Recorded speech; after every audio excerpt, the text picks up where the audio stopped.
Pagi itu, desa Jatiwening diselimuti kabut tipis. Matahari belum sepenuhnya naik, dan embun masih menggantung di ujung dedaunan. Di kejauhan, suara ayam bersahutan menyambut hari yang tampak biasa. Tapi di satu rumah kayu yang sederhana namun kini berhiaskan keramik mengilap di terasnya, berdiri seorang wanita parubaya bernama Bularas. Sejak 2 bulan lalu, hidup Bularas berubah drastis. Ia yang dulunya dikenal sebagai janda miskin dengan 1 anak laki-laki bernama Arga, kini mendadak kaya. Rumahnya direnovasi, sepeda motornya baru, dan emas melingkar di jemarinya. Namun, satu hal yang mengganjal warga, Arga tidak pernah terlihat lagi. Mungkin dikirim ke pesantren, kata Bularas suatu hari saat ditanya. Pagi itu, aroma sedap menyeruak dari dapurnya. Ia membakar sesuatu di atas bara. Di piring rotan, terhidang ikan emas, besar, gemuk, mengkilat seperti logam mulia yang berubah jadi lauk. Monggo, ini sedekah saya. Ikan emas dari kolam belakang, ujar Bularas dengan senyum manis, menyodorkan tusukan ikan itu pada tetangganya, Bu Minah. Bu Minah mencicipinya. Lezat. Dagingnya empuk. Tapi entah kenapa, rasanya seperti terlalu manusiawi. Di seberang desa, Pak Haji Sofwan, seorang kiai tua yang dijuluki orang pintar, merasakan gelisah. Dalam mimpinya malam tadi, ia melihat seekor ikan emas raksasa menggeliat dengan mata manusia, menjerit meminta tolong. Ada sesuatu yang janggal di rumah itu, bisiknya. Saat ia tiba di rumah Bularas sore harinya, ia hanya sempat menatap sisa bara di tungku, dan menemukan serpihan tulang kecil. Terlalu kecil untuk seekor ikan. Terlalu halus untuk seekor hewan. Ia menatap tajam Bularas, "Ibu, sedekahmu ini bukan dari laut. Ini dari rahimmu sendiri." Seisi rumah terasa sunyi. Bahkan angin pun tak lagi berani bertiup. Dan sejak hari itu, aroma daging manusia tak pernah hilang dari rumah Bularas. Sebelum memulai kisahnya, pasang earphone-mu, biar horornya terasa lebih nyata. Kalau kamu suka cerita kayak gini, jangan lupa like, komen, subscribe, dan share ke teman-temanmu. Lorong Misteri selalu punya kisah yang siap bikin bulu kuduk merinding. Malam itu, langit desa Jatiwening dilapisi awan gelap tebal. Bulan lenyap, tak menyisakan cahaya, dan udara begitu hening seperti dunia sedang menahan napas. Di belakang rumah Bularas, ada kolam kecil yang sebelumnya hanya berisi ikan lele dan gurame seadanya. Tapi sejak beberapa bulan terakhir, kolam itu tampak berbeda, jernih, dalam, dan memantulkan cahaya keemasan meski tak ada penerangan sedikit pun. Kolam itu seperti memiliki nyawanya sendiri. Di dalam air yang tenang itu, seringkali terdengar suara aneh saat malam datang. Suara gemericik air diiringi dengan lirih tangis anak-anak. Tak keras, tapi cukup jelas jika kau diam dan mendekat. Malam itu, tetangga yang tinggal bersebelahan, Bu Rini, terbangun karena suara aneh dari balik jendela dapurnya. "Ibu dingin, Bu," terdengar seperti suara anak laki-laki kecil yang menggigil ketakutan. Bu Rini mengintip dari celah kayu jendela. Matanya membulat. Ia melihat kolam Bularas, yang seharusnya gelap, justru memantulkan cahaya aneh berwarna emas. Di permukaannya, tampak bayangan tubuh anak kecil mengapung perlahan, tangannya seolah meraih ke atas, seolah meminta tolong. Tapi saat Bu Rini berani keluar untuk memastikan, kolam itu kembali tenang. Tak ada apapun. Hanya ria air kecil seolah tak terjadi apa-apa. Sementara itu di dalam rumah, Bularas tengah duduk di ruang tengah. Di tangannya ada kalung emas dengan liontin berbentuk ikan. Matanya kosong, wajahnya pucat. Ia bicara pelan, seperti menyapa sesuatu yang tak terlihat. Sudah diam, Ga? Ibu sudah kasih kamu kemewahan. Kamu milik ibu. Ibu yang melahirkanmu, dan ibu juga yang boleh menentukan akhir hidupmu. Hening. Tiba-tiba, angin berhembus masuk dari jendela yang terbuka, membawa aroma amis seperti darah segar. Cermin di ruang tamu berembun. Dan di atas embun itu, muncul tulisan samar, "Ibu, aku masih hidup di dalam kolam." Bu Laras tertegun. Mulutnya gemetar. Tapi ia tetap tersenyum. Itu cuma perasaan bersalah, bisiknya pada dirinya sendiri. Namun malam itu, sejak tetangganya mendengar suara tangisan dari kolam, satu persatu kejadian aneh mulai muncul. Dan kebenaran tentang ikan emas itu mulai mengapung ke permukaan. Sore itu, langit di desa Jatiwening tampak pucat. Mentari merangkak turun tanpa hangat, dan angin membawa aroma samar-samar yang aneh. Tidak busuk, tidak amis, tapi membuat bulu kuduk berdiri, seperti bau darah yang dibalut dengan minyak wangi. Di dalam dapur rumah Bu Laras, panci besar menggantung di atas tungku. Api menyala lambat, menghangatkan air yang mulai mendidih. Di atas meja, beberapa daun pisang terbuka, mengeluarkan aroma sedap seperti daging bakar yang sudah dimarinasi. Tapi bagi sebagian orang, wangi itu justru membuat mual.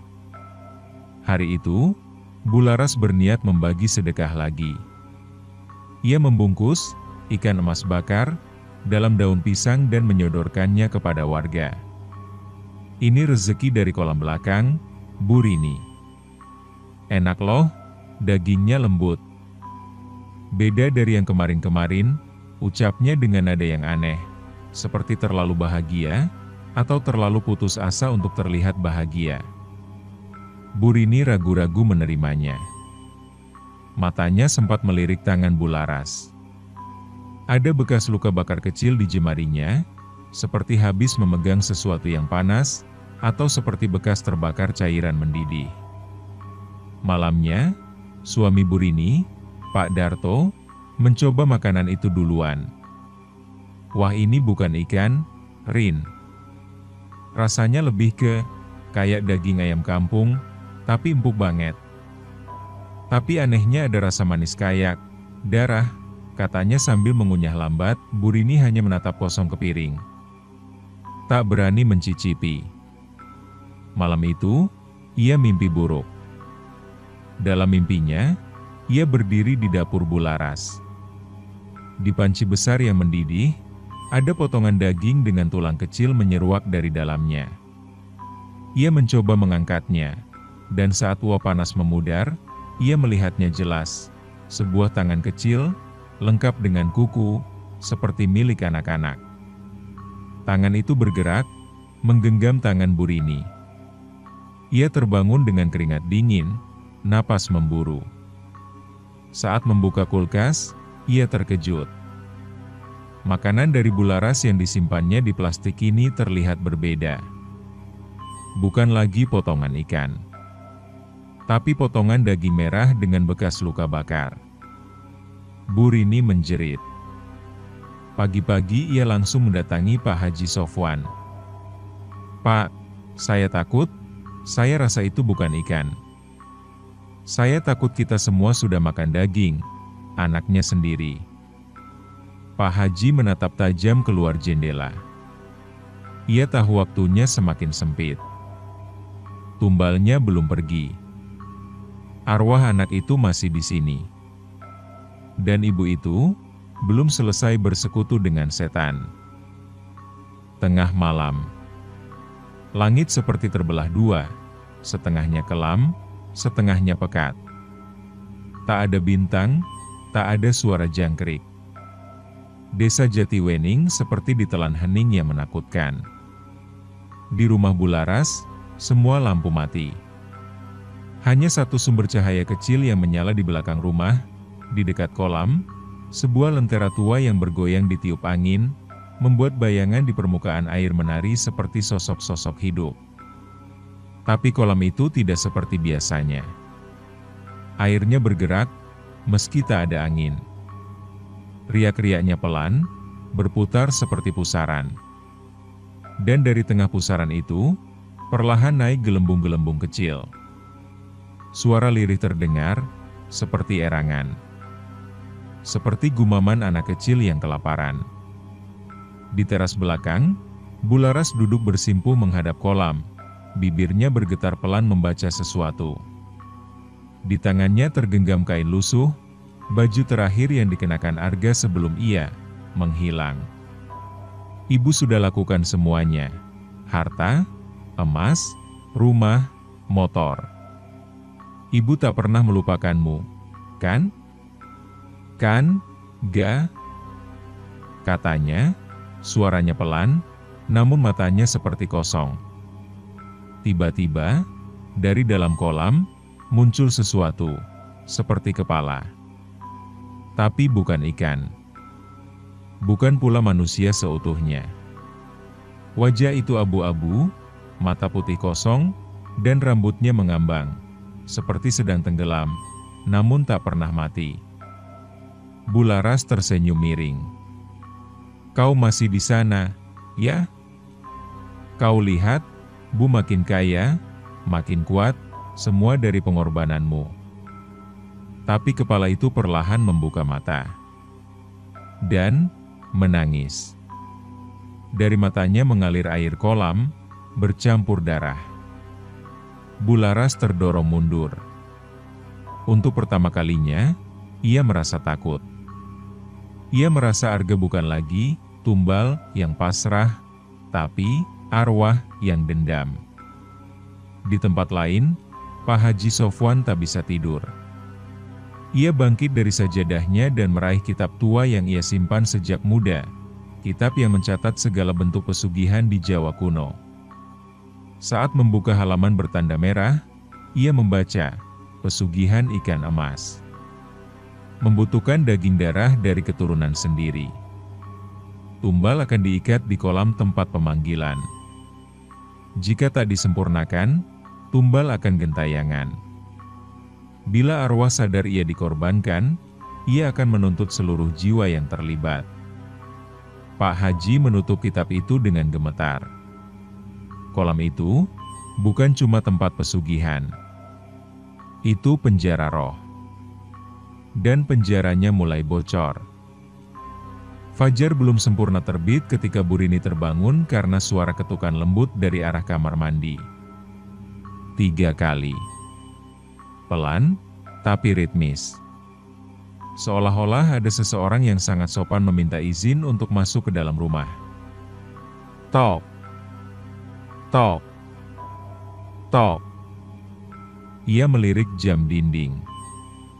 Pukul 4.22, belum waktu subuh. Tapi ketukan itu terdengar lagi. Kali ini dari jendela kamarnya. Dengan tubuh masih setengah sadar, Burini berjalan perlahan ke arah jendela dan mengintip keluar.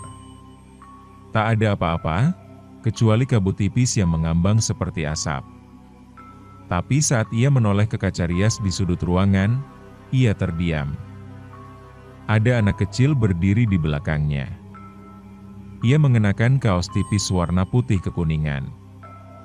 Rambutnya acak-acakan. Wajahnya pucat, mata sayu, tapi sorotnya dalam, sangat dalam, seperti menyimpan luka yang tidak bisa dijelaskan dengan kata.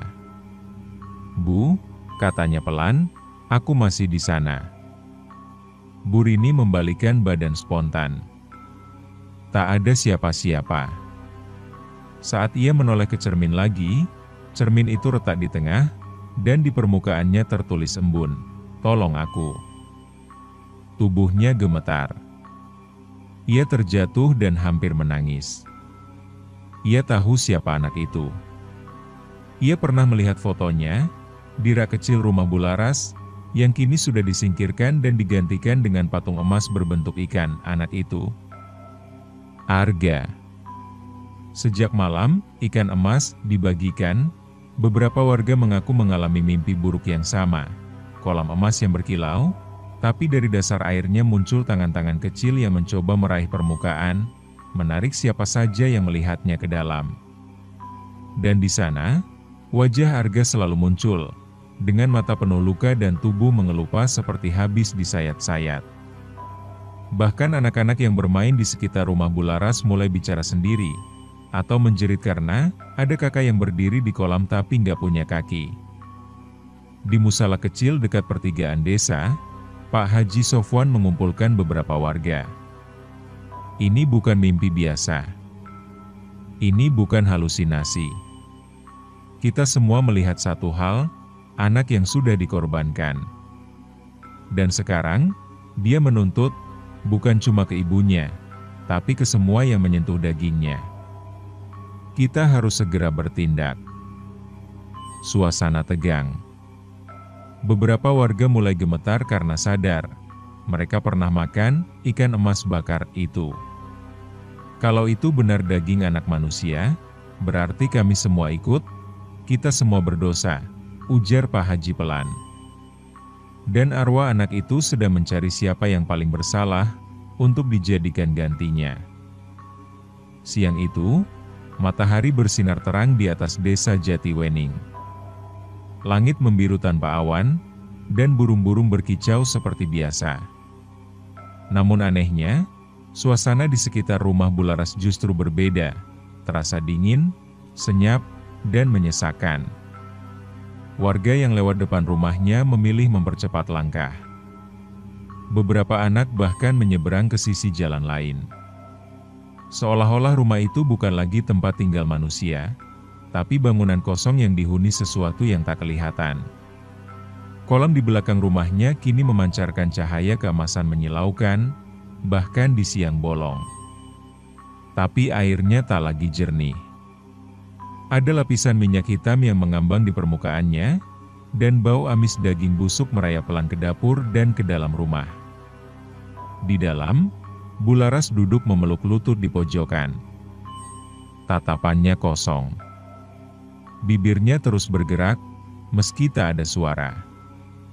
Beberapa tetangga yang berani mendekat, terutama Bu Rini dan Pak Haji Sofwan, mendengar suara aneh dari dalam rumahnya.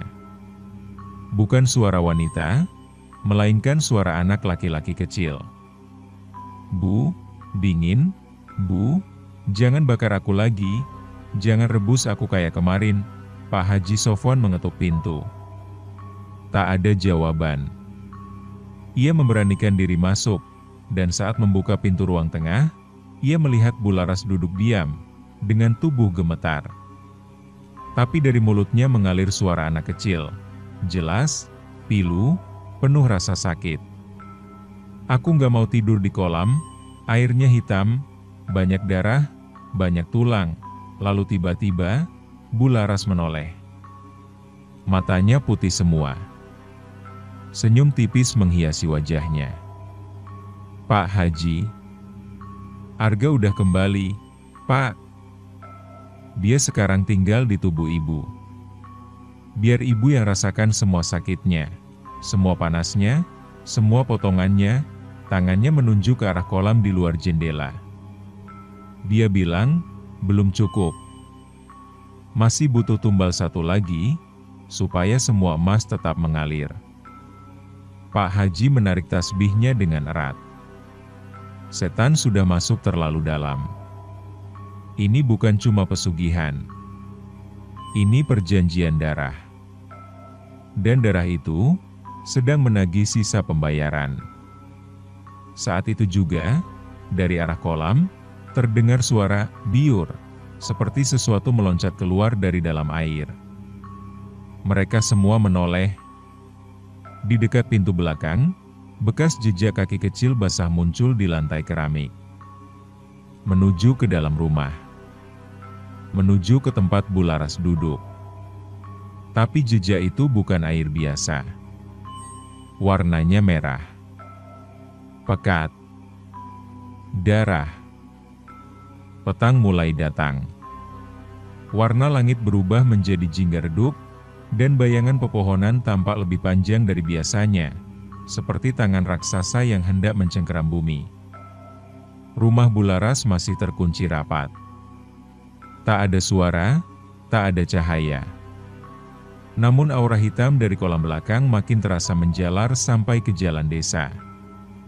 Beberapa warga mengeluh pusing tiap kali melewati pagar rumah itu, bahkan kambing dan ayam enggan melintas. Bularas mengurung diri. Di dalam kamar, ia terduduk lemas sambil menggenggam perhiasan emas yang menumpuk di pangkuannya. Gelang, kalung, cincin, dan liontin-liontin berbentuk ikan. Ia ciumi satu persatu dengan senyum pucat. Tapi senyum itu segera sirna saat terdengar bunyi krot, krot dari perhiasan-perhiasan itu. Bularas menatap telapak tangannya. Gelang yang tadi berkilau, kini meleleh, menghitam, dan dari sela-selanya keluar cairan putih kekuningan seperti nanah. Saat ia menjatuhkan tumpukan perhiasan ke lantai, terlihat jelas emas itu dipenuhi belatung. Bergerak, menggeliat, memakan permukaannya, ia menjerit histeris. Sementara itu, di tempat lain, Pak Haji Sofwan dan Bu Rini berkumpul dengan beberapa warga di musala. Mereka membicarakan apa yang mereka lihat. Emas berubah jadi belatung. Suara anak kecil dari tubuh Bularas. Jejak kaki berdarah, ini bukan emas dunia. Ini benda pesugihan. Setiap kilauannya dibayar dengan darah. Dan karena tumbalnya belum diterima utuh, makhluk penjaganya marah, jelas Pak Haji. Malam itu, Bu Rini memutuskan membakar seluruh makanan yang dulu pernah ia dapat dari Bularas. Tapi saat ia membuka bungkus terakhir, ia melihat daging kering yang masih tersisa. Ada kuku kecil tertanam di serat daging itu. Ia muntah, pingsan. Malam makin pekat. Dari arah rumah Bularas, terdengar tangisan anak kecil, tapi kali ini bukan suara lirih. Itu jeritan. "Ibu, aku mau pulang. Jangan kunci aku di kolam." "Sakit, Bu? Aku tenggelam, mataku perih, kulitku lepas." Beberapa warga mendengar itu. Mereka keluar rumah dan melihat ke arah kolam. Dan di sana, untuk pertama kalinya, mereka melihat wujud Arga berdiri setengah badan dari dalam air. Kulitnya melepuh, matanya putih semua. Tangannya menggapai ke udara. Tapi tubuhnya masih terikat rantai emas ke dasar kolam. Ia menunjuk ke rumah ibunya. Dia belum menebus janji. Kalau tidak, semuanya akan ikut tenggelam. Tengah malam. Angin tak lagi bergerak. Langit desa seperti dia membatu. Bahkan pepohonan pun tak berani bergoyang. Di rumah Bularas, suasana begitu sunyi, hingga kau bisa mendengar detak jantungmu sendiri saat melangkah. Tapi justru dalam sunyi itulah, terdengar suara. Suara lirih, seperti seseorang yang mengaduh dari bawah lantai kayu tua. Bu, dia datang. Bu, jangan biarin dia bawa aku lagi." Bularas memeluk lututnya di pojok kamar. Matanya merah, wajahnya semakin pucat. Tapi ia tak menangis lagi. Ia justru tersenyum sambil memandangi tumpukan uang lusuh dan emas yang kini membusuk seperti daging basi. "Ibu sudah korbankan kamu, jangan paksa ibu ngasih lebih banyak," katanya, berbisik pada bayangan di dinding. Tapi malam itu, bukan hanya suara Arga yang muncul. Dari pojok kamar, muncul sosok tinggi kurus, bertelanjang dada, tubuhnya dipenuhi sisik keemasan seperti kulit ikan. Tapi wajahnya, setengah manusia, setengah tengkorak ikan. Makhluk penjaga pesugihan itu akhirnya menunjukkan wujudnya. Suaranya serak, berat, dan menyayat telinga. Perjanjiannya belum lunas. "Tumbalmu memberontak. Jika tidak kau bayar kembali, arwahnya akan membawa semua yang pernah makan dagingnya ke dasar kolam." Bularas bergidik. Ia memalingkan wajahnya, tapi sosok itu mendekatkan wajahnya, bernapas dengan desisan berbau darah. Beri aku gantinya. Satu nyawa, satu jiwa, darah baru untuk menutup luka lama. Tiba-tiba, semua cermin di rumah pecah sendiri. Dari setiap retakan, muncul pantulan wajah Arga yang menangis, tapi perlahan tersenyum sinis. Ibu tega buang aku. Sekarang giliranku buang semua yang ibu cintai. Di luar rumah, Bu Rini dan Pak Haji Sofwan menyiapkan perlindungan spiritual. Mereka menabur garam keliling pekarangan, membakar daun bidara dan membaca ayat-ayat pelindung. Tapi Pak Haji tahu, kalau perjanjiannya sudah mengikat darah, maka satu-satunya jalan adalah memutusnya dengan darah juga. Malam itu, kolam mendidih. Bukan karena api, tapi karena kemarahan. Dan dari dasarnya, terlihat tubuh Arga terangkat perlahan.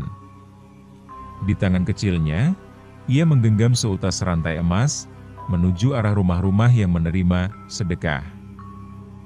Tanda bahwa waktunya hampir habis. Jam menunjukkan pukul 3.11 dini hari. Hujan rintik-rintik jatuh seperti air mata dari langit. Kabut tebal menggulung desa Jatiwening, membuat setiap rumah terlihat seperti pulau kecil yang terpisah dari dunia. Malam itu, seluruh warga bermimpi hal yang sama. Mereka berada di pinggir kolam yang luas, tapi kolam itu bukan berisi air. Ia berisi darah, daging, dan potongan-potongan tubuh manusia. Dari dalamnya muncul kepala Arga, lalu tangan, lalu tubuhnya yang setengah hancur, membusuk namun hidup. Kalian makan aku, katanya sambil tersenyum getir. Sekarang gantian aku makan kalian. Dan mereka semua, Bu Rini, Pak Darto, hingga anak-anak desa, ditarik satu persatu ke dalam kolam itu dalam mimpi. Mereka menjerit, mencoba bangun, tapi tubuh mereka lumpuh. Saat pagi tiba, 5 orang ditemukan tak sadarkan diri, dengan tubuh menggigil hebat dan mata terbuka lebar seolah baru melihat neraka. Bau amis kolam itu masih di hidung saya. Pak, saya masih bisa cium bau anak kecil dibakar hidup-hidup, ujar Pak Darto sambil gemetar, saat Pak Haji mencoba menyadarkannya dengan air doa. Sementara itu, Bu Lara sudah tak bisa dikenali. Ia berjalan seperti mayat hidup, berbicara sendiri, tertawa lalu menangis, bahkan memanggil nama Arga seolah sedang bermain petak umpet. Arga, ibu nggak bisa nyari kamu kalau kamu ngumpet di dasar air, keluar, dong. Ibu kangen, tapi Arga sudah tidak sembunyi. Arga mengikutinya kemana-mana. Ia muncul di sudut kaca, di pantulan ember, di bayangan jendela, dan kini, di dalam air yang menetes dari langit-langit rumah.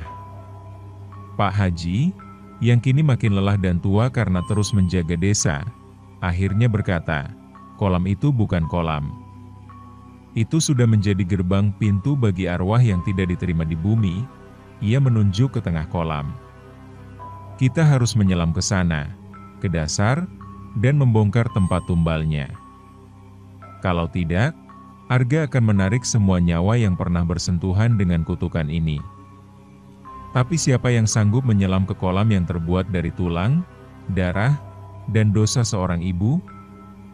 Hujan makin deras. Kolam makin besar. Dan airnya, kini mulai mengalir ke rumah-rumah warga. Fajar seharusnya membawa harapan, tapi pagi itu di desa Jatiwening, langit tetap kelabu. Matahari enggan menyapa, dan udara terasa berat seperti ada yang menggantung di dada setiap orang. Kolam milik Bu Laras telah meluber, membanjiri halaman, menyusup ke sela-sela rumah warga, meninggalkan bekas licin dan bau amis menyengat. Tapi bukan itu yang menakutkan. Dari air yang mengalir itu, kadang muncul potongan tubuh anak-anak, hanya sekilas, seperti tangan kecil menggapai, atau mata yang menatap sebentar sebelum tenggelam kembali. Di tepi kolam, Pak Haji berdiri mengenakan jubah putih, tangannya membawa tongkat kayu dan kitab tua. Di belakangnya, beberapa warga berdiri diam, menunduk, tak berani mendekat. Kalau tidak diputus sekarang, seluruh desa ini akan jadi bagian dari pesugihan itu, ucapnya. Ia mulai membaca doa, lalu perlahan memasuki kolam. Ajaibnya, air kolam yang biasanya tenang, kini bergejolak. Pusaran muncul, menarik tubuh Pak Haji ke dalam. Tapi ia tak menolak. Ia menyelam ke dasar. Dan di sana, ia melihat Arga. Tubuh kecilnya diikat rantai emas, ditancapkan pada batu besar bertuliskan huruf kuno. Dagingnya melepuh, matanya menangis darah. Tapi begitu melihat Pak Haji, Arga tersenyum, seolah tahu, seseorang akhirnya datang bukan untuk memanfaatkan, tapi menyelamatkan. Pak Haji memeluk tubuh itu dalam doa panjang. Dan tiba-tiba, rantainya patah. Seketika, kolam bergetar. Permukaannya mendidih. Suara jeritan melengking memenuhi udara. Bularas menjerit keras di dalam rumahnya. Tubuhnya terbakar dari dalam. Ia berlari keluar, bajunya robek, kulitnya mengelupas, dan dari tubuhnya keluar sisik emas seperti tubuh ikan. "Jangan ambil Arga. Itu milikku. Dia milikku," jeritnya. Tapi Arga berdiri di permukaan air, memandang ibunya dengan tatapan hampa. "Ibu, lebih cinta emas daripada aku. Sekarang ibu hidup sendirian." Bularas berlutut, meraih air, tapi yang ia dapat hanya lumpur, darah, dan belatung. Tubuhnya perlahan tenggelam ke dalam kolam. Tak ada yang menolong. Dan saat air kolam kembali tenang, Bularas menghilang. Hari itu, kolam berubah menjadi kering. Tanahnya retak, seperti luka lama yang perlahan tertutup. Perhiasan dan emas Bularas meleleh, berubah jadi pasir hitam. Arga tak pernah muncul lagi. Tapi setiap kali fajar datang, warga bisa mendengar suara tawa kecil yang lembut dari bekas kolam, seperti suara anak yang akhirnya bisa tidur tenang. Pesan moral cerita ini adalah, cinta seorang ibu seharusnya menghidupkan, bukan membunuh. Kekayaan yang dibeli dengan darah sendiri bukanlah berkah, melainkan kutukan.